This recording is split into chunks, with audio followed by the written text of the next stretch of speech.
is Dirbal. I'm very deliberately pronouncing that because if I said it quickly it would sound like gerbil.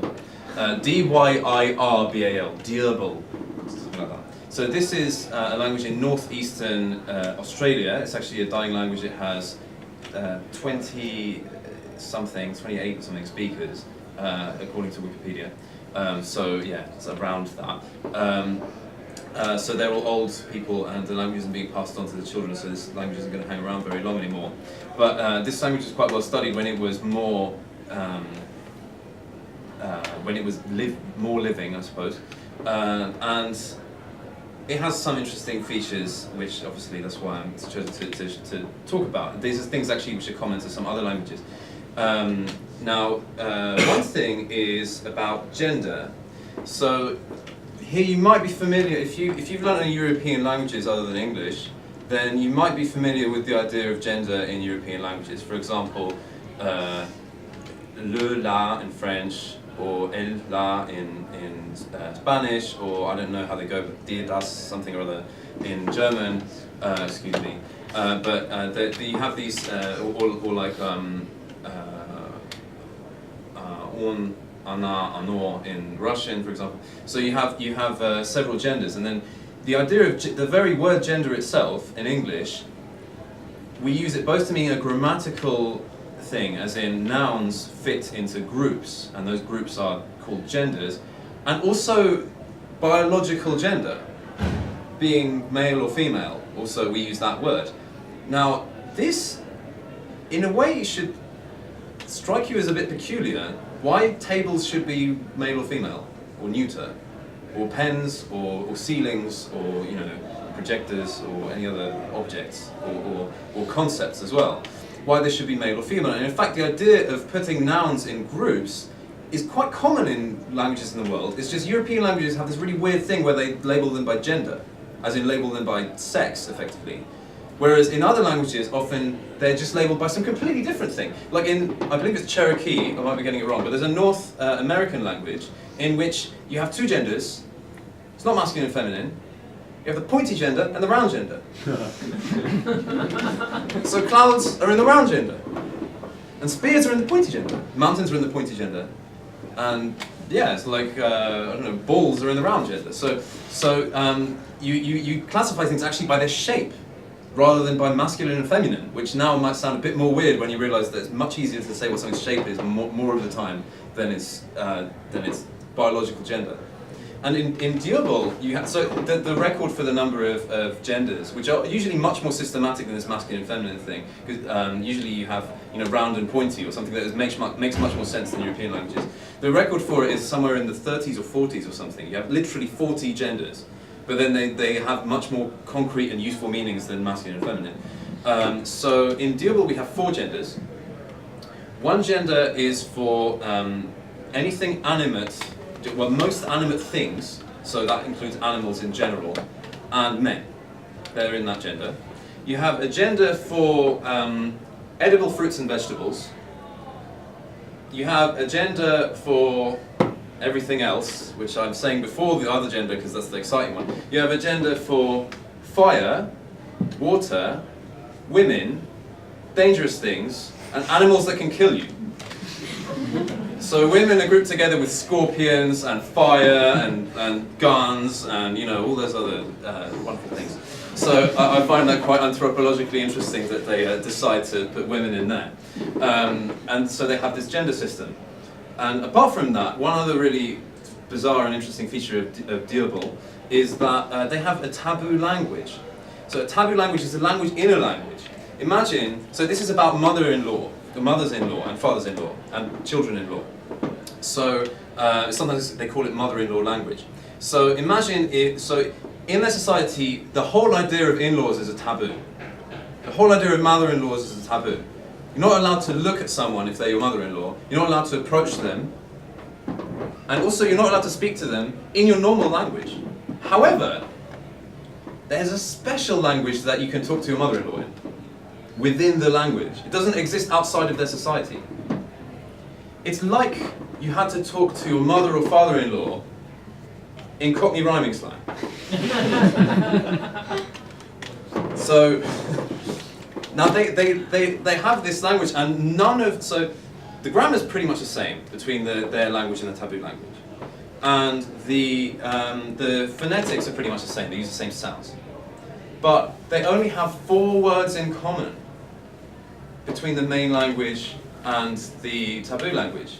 The 4 words are the words for maternal and paternal grandfather and maternal and paternal grandmother. So basically only the words for grandparents are the same. Otherwise every single word is a different word. You have to learn an entire language as a child so that when you get married, you'll know how to talk to your mother-in-law. Literally, that is what they have in their society. And you know, they only have, thankfully it's only a quarter of the vocabulary of their main language in size, the vocabulary of their taboo language, so they don't have to learn too many words. They have to use a lot of sort of circumventing, you know, to get across a lot of meanings. Yeah, and then the question is sort of where do those words come from? It turns out that quite a lot of those words come from neighbouring languages, taboo languages, because it's a local thing. There are actually other languages in the region that have their own taboo language.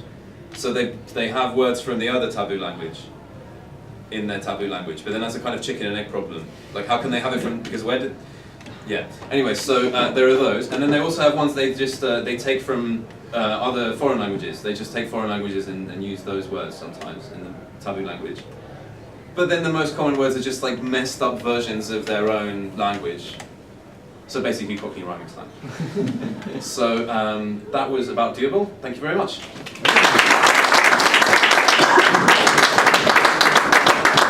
Thank you very much, Ash. Next coming up, we have a gentleman who's a good friend of mine who's going to be giving us a talk all on maps. It's maps and how they link, how words link to language and how maps actually link to, well, he's going to tell us more about it himself anyway. He's someone I absolutely adore. I think you're going to love him so much you're going to want to ride him into a fine pulp. Would you please welcome Ian Hawkins?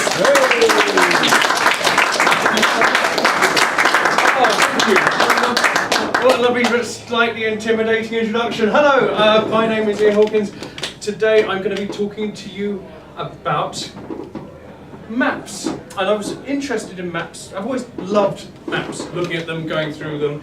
And it occurred to me when I was doing psychology at a degree that how we use our language really shapes our universe, and actually how we use maps shapes our physical understanding of the geography around us. I'm going to show you a clip of a film from a classic of psychological research from a memory experiment. Do not worry, I will not be testing you at the end.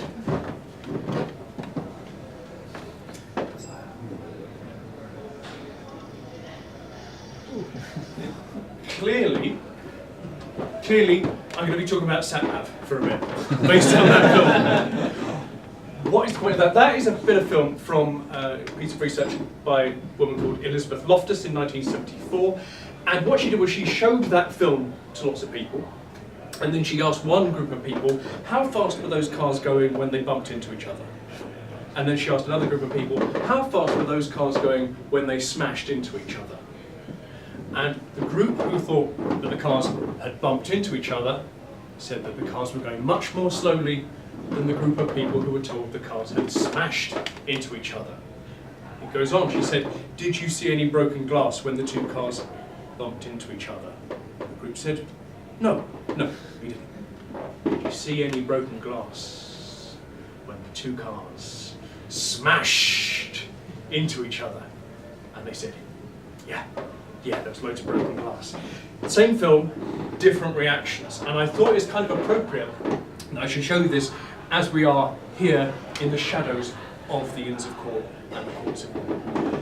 Loftus really appeals to me because she was not just a very good cognitive psychologist, she was also a campaigner. She was campaigning on the idea that eyewitness testimony, which juries find really convincing, if you say, I definitely saw that man there put the knife in that woman 15 times, they will always convict on an eyewitness testimony. But eyewitness testimony is not necessarily always 100% waterproof. And that's why I love Elizabeth Loftus. And that's kind of why we're here, we're talking about language. So, I wanted to get onto something that was a bit more concrete. And here we are. This is a map of the west coast of America. And that there is, well, it's got the head of a unicorn and the tail of a fish. This map was done around about 1593, so it's 101 years after Columbus touched down in the West Indies. The point of this is not to say how ridiculous that people believed these things existed. The point is, this is described as a fanciful map of the west coast of America. The point is that there was stuff out there. And I think the subtitle for this speech is why science is always going to be a bit wrong. Okay? Which I understand saying that to a room full of geeks is going to be uncomfortable for you, but bear with me, it does make sense. We don't know what these were. That could be a narwhal there that they turned into a seahorse. That could be a bit of manatee. We don't know. Okay? But we knew there was something there. And what happens when you get a map is that you start with an idea, you start with a sketch, and you refine, and you refine, and you refine. Now here's an interesting map. This is a hand-drawn map from a geography lesson. They love geography. Woo, geography, they say that. And if you know your British Isles at all, there's some really interesting things here. They've moved the Isle of Wight from where it should be, just south of Plymouth. They've moved it up to Under Island. I don't know if we have any. Oh, we do have. Speaking as an Irish person, Kevin, how do you feel about the relationship of the size of Ireland there to the rest of the British Isles? Disturbed. Disturbed. I've got to say, Scotland is also absolutely tiny compared to England there, and I particularly love Southampton here. It said, I had to add this on because I forgot Wales. Last time I looked, Southampton was not in Wales, but they do know Wales because they say Wales, the national vegetable is the leek. England, its queen is called Victoria, is crossed out, Elizabeth is written in. The Isle of Man has crossed from between Ireland and the British Isles. They've moved that up there. The Channel Islands have moved from down here somewhere all the way up to just off the coast of Ireland. The Shetlands is about where it should be. Edinburgh, Glasgow. What else have we got here that's absolutely horribly wrong? Weirdly, Dublin is not. Cork is in Belfast and Dublin the wrong way around. Oxford is not. Weirdly, they have got quite a lot about Wales there. Something they forgot. Cork is actually still in England. So there we go. Oxford, south of London. Oxford. Oxford is more south of London. Norfolk, Cambridge. Anyway, so it's interesting that if you try and navigate your way around with this map, you'll find yourself getting unstuck pretty quickly. But actually, you could begin to start using this as a means of navigation, but you'd have to correct it rather a lot as you go along. Now, this is a map. Just out of anybody want to say what is wrong with this map? It's the traditional projection which doesn't give equal area. The proportions are wrong. The proportions are wrong. This is actually an attempt to try and get the proportions a little bit more right than the standard map we're used to. The standard map we're used to, where this will be squashed a bit, is called the Mercator projection, and it's from about 1650, I think. And this is, sorry? This is the gold pieces. Yeah. Fab. What this shows is that there's Africa is a lot bigger than it normally is. Australia is a lot bigger than it normally is. If you look on the standard maps that I was certainly used to growing up with at school, the equator, which is in the middle of this one, would be squashed down a couple of lines of latitude. So the whole of the southern hemisphere is squashed into this little gap here. This does make some attempt to show a little bit clearer the proportions between the country sizes. When you take a three-dimensional thing like a globe and you try and put it on a flat surface, Noel will probably have a much better idea of the maths than I could possibly hope to grasp. But it distorts, and it's always going to distort because you cannot represent a three-dimensional surface on a flat plane. If we take that Australia, that is how big it is across the whole of the of Europe. You can get the whole of Europe pretty much into Australia. Now let's just move on. The black line is the standard Mercator projection map, which I certainly grew up with, and I don't know if anybody else did. and that's got the other map superimposed over the top of it. So as you can see, Africa much, much bigger than the shape we're used to. I just want to have a little bit of a history note, and I'm just going to quickly talk very, very briefly. I'm going to tell you a story about the telegraph, and the telegraph is a fantastic invention which enabled people to talk across the globe. And the story I just want to tell you, and it's an entirely personal story and a complete tangent to what I've been going on about so far, and it's purely because I travelled from New York across by train in the United States to San Francisco. And the story I just wanted to tell you is that when they built the first railroad across the United States, they started in the east with one company, they started in the west with another, but what they did was they built towards the middle. And they decided that whoever built the most miles of track was going to get, it's going to proportion out the shares in the final company when they joined together. And when they met in the middle, they drove in a rivet, and the rivet was attached to a telegraph wire that went to San Francisco, and the hammer was attached to a rivet that went to New York, and you had crowds of people. This was 1869, this is 3 years after the end of the American Civil War. You had crowds of people on either side of the continent hearing the country join together for the first time as the hammer hammered in the final rivet. I love that fact, it just makes me go cold up the back of my neck. So finally, I just want to talk about this picture for a moment.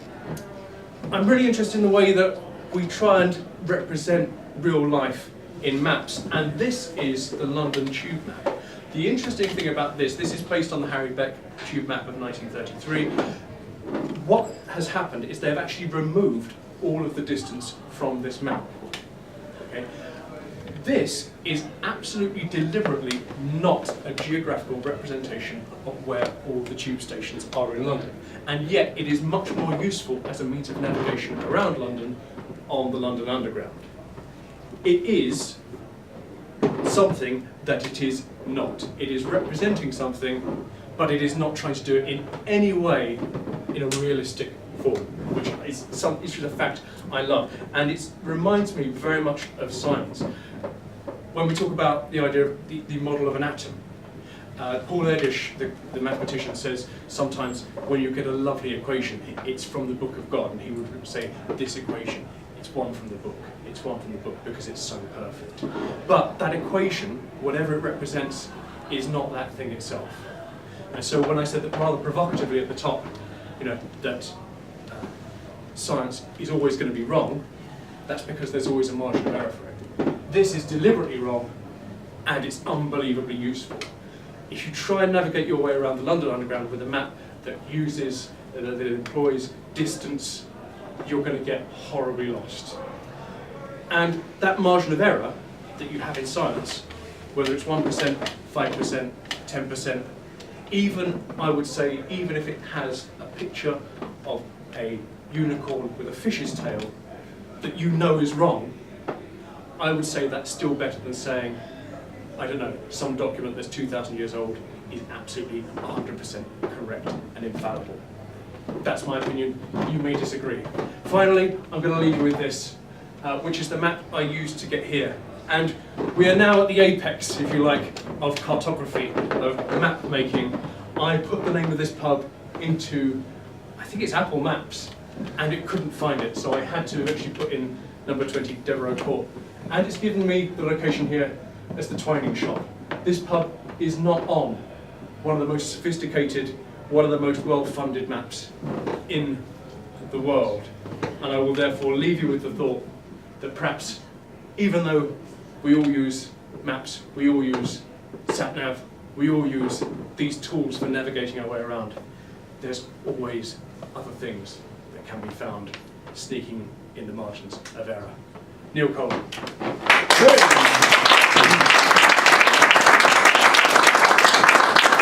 Watchers, ladies and gentlemen. Now we're going to go into a little bit of a break in a moment, but just before we do, a couple of things for you. First of all, one more word for you. Snollygoster comes from the word Snallygaster, which was a mythical. Well, first of all, what does it mean? It's a deceptive person, and it comes from a mythical term for a mythical beast that used to kill poultry, sort of the Bernard Matthews of its day. Now, moving on, what you will see around you somewhere, I think you'll find some little slips of paper for a competition we're going to run during the break. What I'd like you all to do, they're just over there, is to write down your favourite word and why. And Sabrina and I will pick out our favourite to win the all-important, the classic, the nerds, the 50 Shades of Geek nerds. So grab yourself a drink and we shall catch you back here in 15-20 minutes. Thank you very much.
No, I think you can think